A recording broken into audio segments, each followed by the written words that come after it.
Hi friends అందరికీ ఈ boat neck బ్లౌజ్కి నేను పైపింగ్ వేయకుండా కుట్టాను కదా.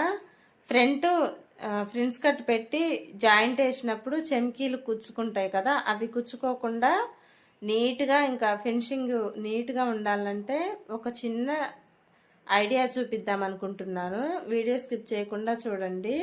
అంతకుముందు ఈ బ్లౌజ్ ఎలా ఉంది ఏంటనేది చూపిస్తాను.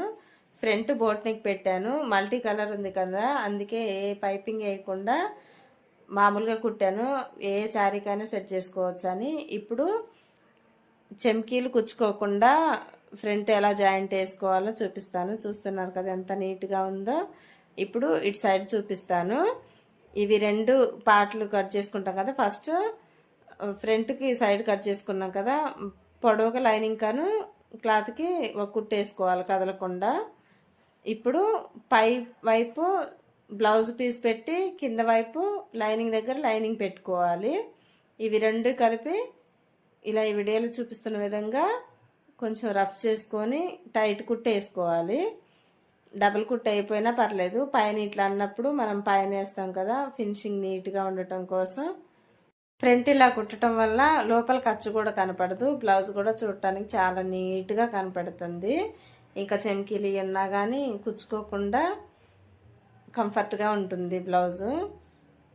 ఇలా కరెక్ట్గా షేపు క్రాస్ కట్ చేస్తాం కదా, షేప్ తీయటానికి అది కరెక్ట్గా వచ్చేటట్టు మంచిగా కుట్టుకోవాలి.